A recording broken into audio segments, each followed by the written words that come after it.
raxmatullaahi wabarakaatuh walaalaha qiimiga badan kujkeena fiidnimo waxaa ka mid ah Iiraan ayaa ugu dambayn ku dhawaaqday in uu soo gaaray nuqulkii ugu dambeeyay ee heshiiskii isfahamka Mareykanka Iiraan ku haya macluumaad iyo warbixin cajiib ah oo Al Jazeera ka diyaarisay iyadoo ka soo xigatay telefishinka qaranka dalka Iiraan qodobada ugu muhiimsan nuqulkan iyo sida Iiraan looga soo dhaweeyay qodobada sidoo kale aanu barnaamijkeeda ku heenayana waxaa ka mid ah madaxweynaha dalka Turkiga Erdogan ayaa markii ugu horeysay toos ugu hanjabay ra'iisul wasaaraha Israa'iil Netanyahu. Erdogan waxa uu leeyahay dhamaadkii Netanyahu ayaa la gaaray darsi ayaana loo dhigi doonaa iyadoo maqal iyo muuqaal ayaan idiin hayaa warbixintan qodobada sidoo kale aanu barnaamijkeeda ku heenayana waxaa ka mid ah ra'iisul wasaarihii hore Britain Tony Blair ayaa hadal la yaab leh oo cara dhaliyay ku dhawaaqay waxa uu leeyahayba si kastaba waa inaan Mareykanka adeecnaa oo aan Mareykanka raacnaa inaan diidna ma ahayn Mareykanka markii uu naga codsaday dagaalka Iiraan inaan garab ku siino iyadoo faahfaahsan ayaan idiin haynaa qodobka ugu dambeeyana waxaan kugu hayaa Iiraan ayaa lagu waramayaa in internetkii loo soo celiyay waqti dheer kadib boqolkiiba 88 ayaa loo soo celiyay ay leedahay warbaahinta Fox News oo arintan aad ugu faraxsan laakiin meeshan halis weyn ayaa ku jirto waxa la leeyahay soo celinta internetka Iiraan loo soo celiyay khatar badan ay xambaarsan tahay maxay tahay khatarta ku jirto iyadoo faahfaahsan ku dhawaaqday ugu dambeyn in uu soo gaaray nuqulkii heshiiskii afgaradka MOU ee u dhaxeeyay Mareykanka iyo Iiraan waxa ay leedahay heshiiskan waxa ku jira qodobo muhiim ah oo ay ku jirto in Hormuz la furo wuxuu fududeynayaa haddii heshiiskan sida uu yahay loo qaato in Hormuz ay toos u dhaqan gasho oo ay shaqeyso dhibaatadii lagu qabay dhaqaalaha adduunkana sicir bararkii shidaalka qaaligiis wixii oo dhan waa laga gudbiyaa bay leedahay Iiraan waa qodobada ugu muhiimsan heshiis ku jiro dhinaca kale heshiiskan waxa ku jira qodob Iiraan aad muhiim uga ah oo in blockade-ka ama xayiraadda Iiraan maraakiibteeda iyo dhaqaalaheedu dhan la qaadayo Al Jazeera oo ka soo xiganaysa TV-ga qaranka dalka Iiraan waxa ay sheegtay in Iiraan nuqulkan markii ugu horeysay uu si rasmi ah u soo gaaro oo ay markaa study ku sameeyeen Iiraaniyiintu waxa ay leeyihiin haddii nuqulkan siduu yahay loo qaato ama heshiiskan in dhankeeda aysan wax objection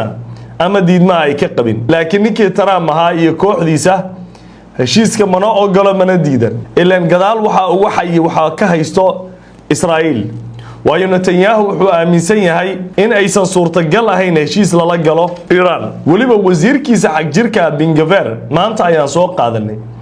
waxa uu ku hanjabay in aysan Israa'iil ogolaan doonin Trumpna ka yeeli doonin in heshiis lala galo Iiraan sababtay ku diidayaan maxay tahay heshiiskan waxa ku jiro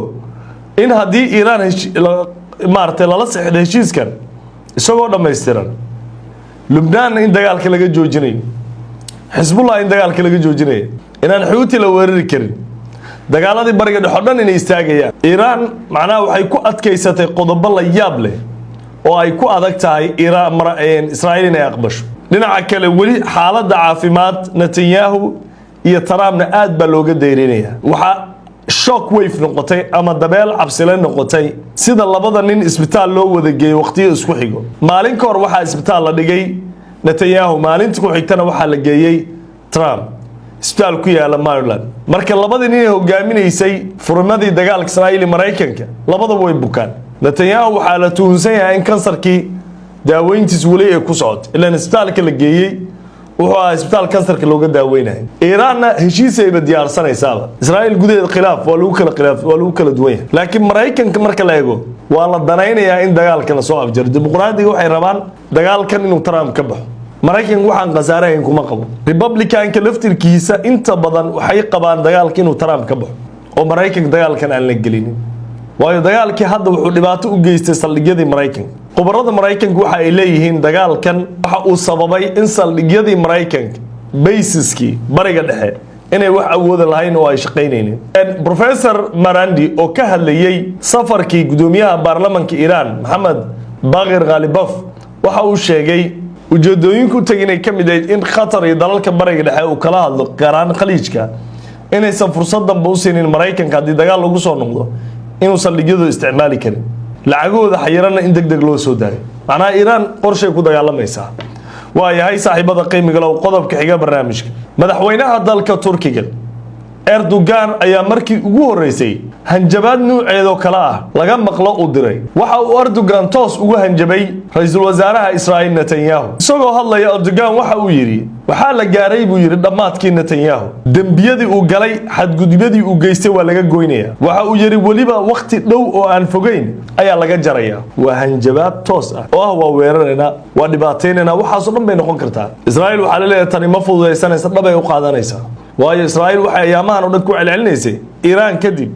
cadawgeena ugu weyn waa Turkiga Erdogan waxay ka aaminsan inuu yahay nin halisa oo balaayo maleeyo inaan seexanayn oo aan fariisanayn waliba xilligan waa xilli Turkiga uu rabo inuu ku biiro xulufada Pakistan iyo Sacuudiga oo Israa'iil iyo India walwal badan ka qabaan Israa'iil iyo India iyo Imaaraadkii aad bay uga walwalsan xulufada Sacuudiga iyo Pakistan oo haddana Turkiga lagu soo daraalay Erdogan inuu dhaho mar dhow waxa la arki doonaa Netanyahu oo laga jaray ashara loo dhigi doonaa buu leeyahay waliba ma fogo waa kana ay la daawo ayrı bir vakfe Rabbim inşallah bir an önce bu Netanyahu denilen zalimin de inanıyorum ki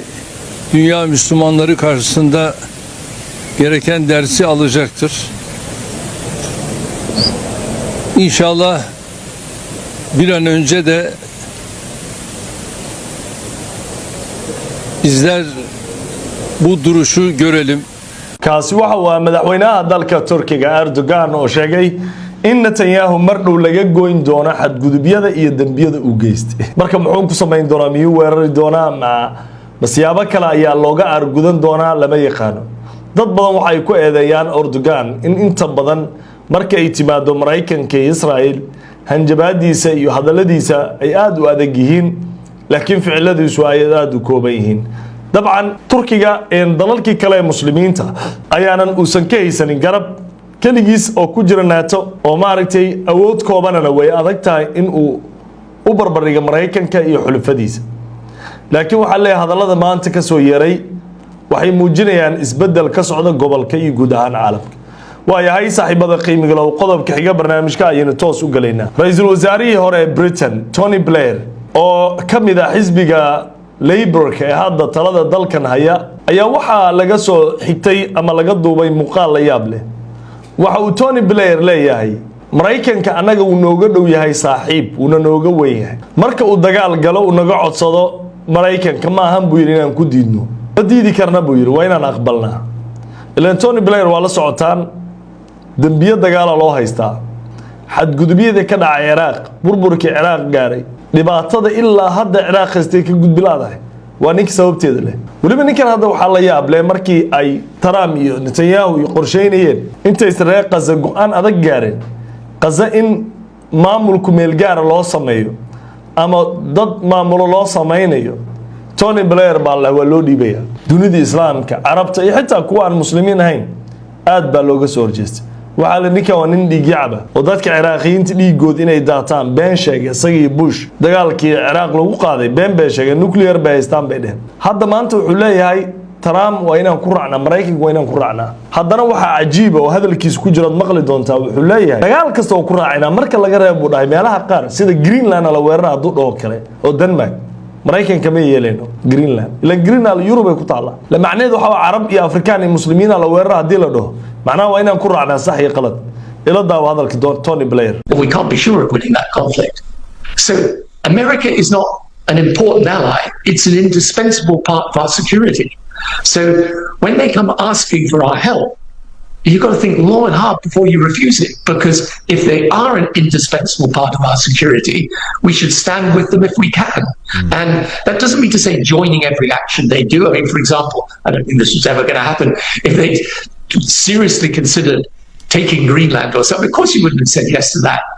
but this is action in respect of Iran and we were being asked for support not to be part of the military action way kaasi waxa uu ra'iisul wasaarihii hore Ingiriiska Tony Blair